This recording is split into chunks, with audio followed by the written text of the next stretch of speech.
اعوذ باللہ من الشیطان الرجیم، بسم اللہ الرحمن الرحیم، اللہم صلی علی محمد و آل محمد وعجل فرجہم۔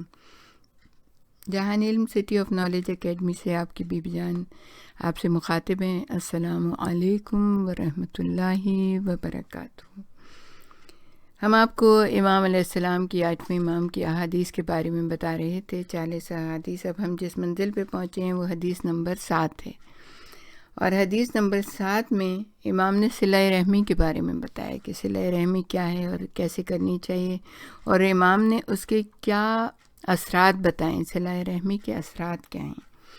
کہ آپ نے ارشاد فرمایا، جو شخص مجھے ایک بات کی ضمانت دے میں اسے 4 باتوں کی ضمانت دوں گا۔ یعنی آپ دیکھیں، ضامن ہو گئے، امام کو ضامن کہا جاتا ہے نا، تو امام نے کس چیز کی ضمانت دی؟ کہا کہ جو ہمیں ایک بات کی ضمانت دے ہم اس کو 4 باتوں کی ضمانت دیں گے۔ کیا ہے؟ کہ وہ صلہ رحم کرے گا۔ اگر وہ صلہ رحم کرتا ہے تو آپ نے ارشاد فرمایا، تو پہلی چیز کیا ہے؟ اللہ اس سے محبت کرے گا۔ ہم سب کو چاہیے نا کہ اللہ ہم سے محبت کرتا ہے، اللہ ہم سے محبت کرے، تو پھر ہمیں کیا کرنا ہے؟ ہمیں صلہ رحم کرنا ہے۔ دوسری چیز کیا بتائی؟ کہ اللہ اس کے رزق میں کشادگی عطا فرمائے گا۔ کتنے پریشان ہوتے ہیں ہم رزق کی کمی سے، تو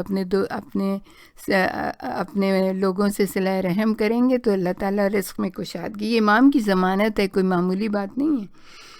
پھر ہم سب یہ چاہتے ہیں کہ ہماری عمر میں اضافہ ہو، تو امام نے کیا ضمانت دی؟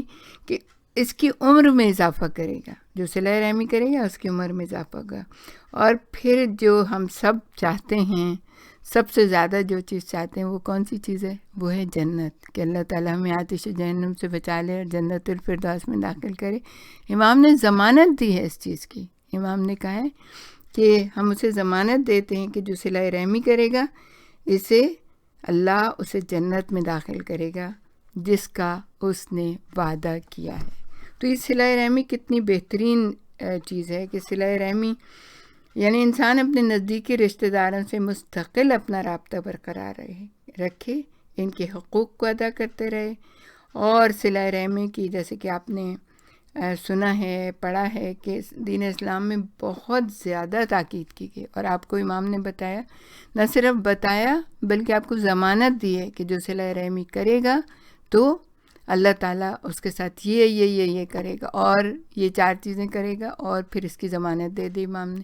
تو اب تو ہمیں یقیناً ہم میں سے ہر سننے والے کو، ہر پڑھنے والے کو صلہ رحمی کرنی ہے، اور یہ اس کے بہترین فائدے ہیں، اور ہم چاہیں گے کہ اللہ تعالیٰ ہمیں بھی توفیق دے، اور ہمارے سارے سننے والوں کو بھی، کہ اگر کوئی کسی سے تھوڑی بہت کبھی ہو جاتا ہے، تکلیف پہنچ جاتی ہے کچھ، تو سب کو معاف کر دیں، اپنے طور پہ کام کیے جائیں، کیونکہ عزیزان گرامی دیکھیے، ہمیں اپنی قبر میں جانا ہے، ہمیں اپنا نامہ اعمال اپنے ہاتھ میں لینا ہے۔ دائیں ہاتھ میں توقع یہی کرتے ہیں اللہ تعالیٰ سے کہ ہمیں دائیں ہاتھ میں ہمارے نام اعمال دے۔ تو پھر ہمیں یہ جو چیزیں ہیں نا جو امام نے ہمیں بتائی ہیں، ان کو ہمیں اپنے گرہ سے باندھ لینا چاہیے، اور ایسا کرنا چاہیے کہ کچھ امام خود ضامن ہو جائیں، خود شفاعت کر دیں کہ بھئی انہوں نے ہمارے کہنے کے اوپر عمل کیا، اور یہ ہمارے شیعہ ہیں، تو ہماری معافی ہو جائے اور اللہ تعالیٰ ہمیں بخش دے۔ اچھا، پھر اس کے بعد ہے کہ امام نے بتایا کہ صلہ رحمی کس حد تک کرنی چاہیے۔ بہت ہی پیاری سی حدیث ہے، بہت ہی چھوٹی سی، کہ امام نے ارشاد فرمایا، اپنے رشتہ داروں کے ساتھ صلہ رحم کرو، اگرچہ ایک گھونٹ پانی کے ساتھ ہی ہو، اور بہترین چیز جس سے صلہ رحم کیا جائے وہ ان کو تکلیف دینے سے گریز ہے۔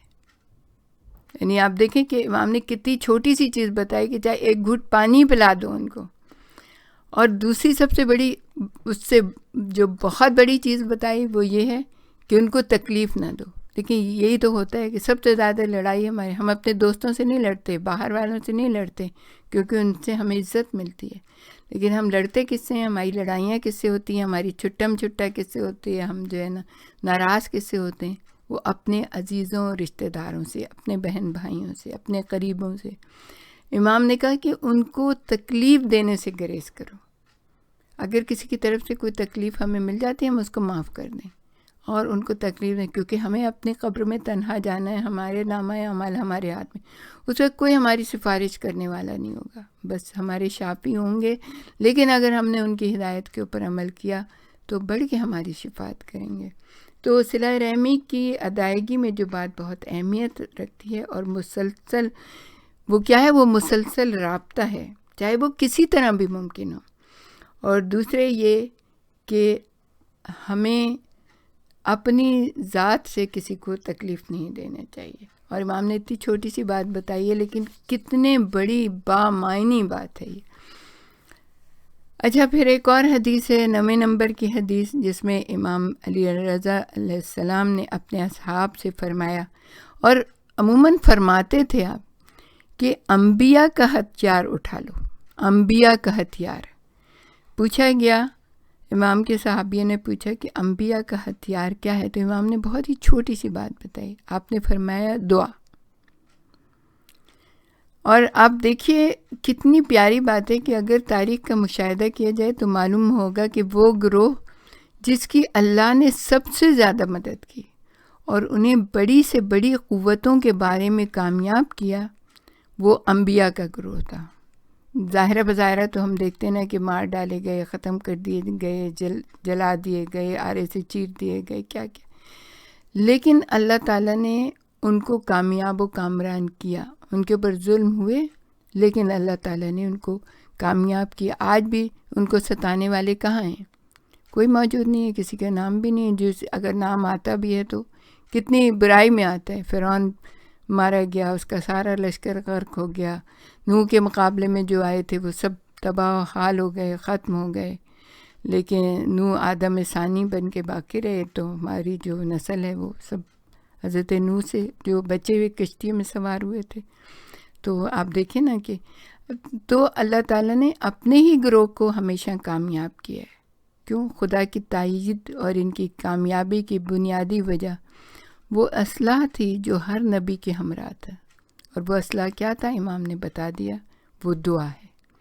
کہ جب انسان تنگ دل ہوتا ہے، پریشان حال ہوتا ہے، ویسے اگر نہیں پریشان حال ہوتا اور اس کو سب نعمتیں ملی ہوتی ہیں تو سب سے بڑی دعا جو شکر خدا ہے، پروردگار عالم تیرا احسان ہے، تیرا کرم ہے، تو نے ہمیں دنیا کی ہر نعمت سے نوازا ہے۔ تو اللہ تعالیٰ نعمتوں میں اضافہ کرتا ہے، اور اگر پریشان حال ہے تو دعا کرے، اور اگر نہیں بھی پریشان ہے تو اللہ کے قرب کی دعا کرے، اس سے اطاعت مانگے، اس سے معرفت مانگے۔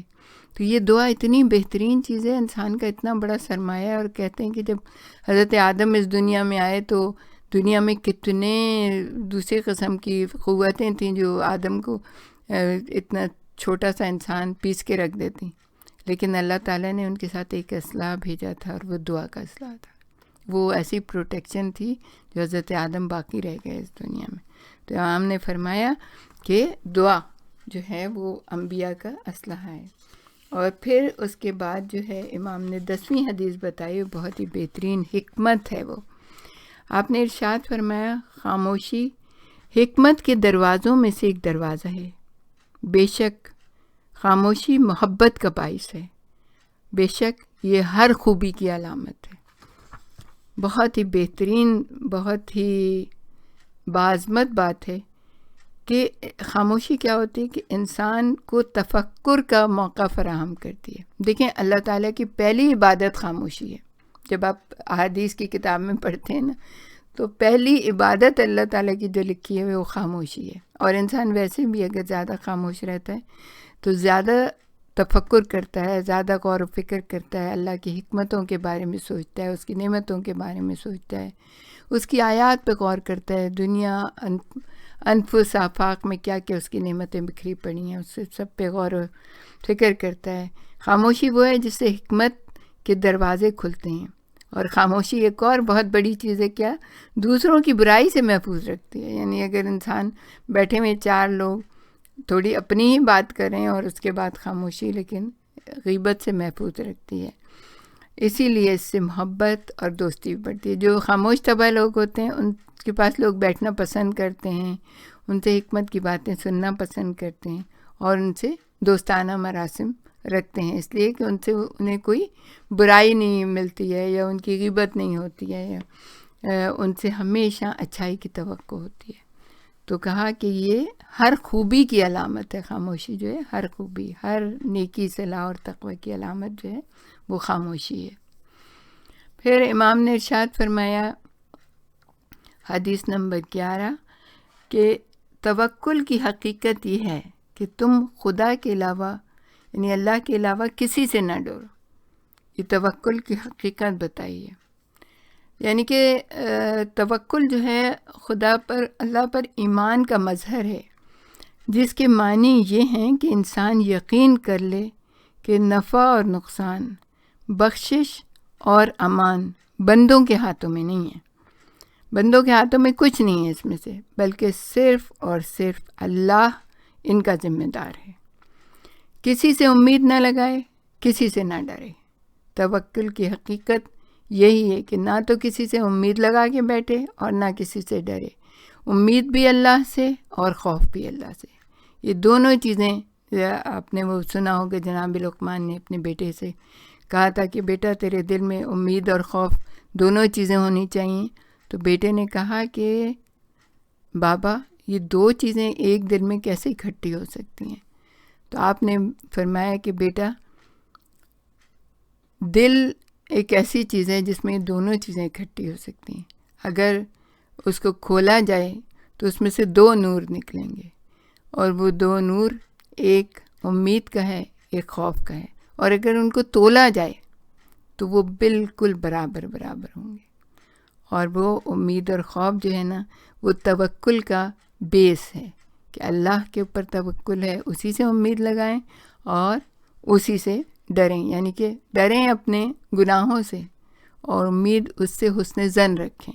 اور ہماری ویڈیو جو ہے کہ ان عظیم لمحات میں کیا کریں، اس پہ حسن ظن کے بارے میں ہم نے ایک حدیث جناب رسول خدا کی کوٹ کی. اگر آپ کو سننے کا موقع ملے تو آپ سنیے گا کہ آپ نے فرمایا کہ جس نے اللہ پہ حسن ظن رکھا تو حسن ظن کی قیمت جو ہے وہ جنت ہے.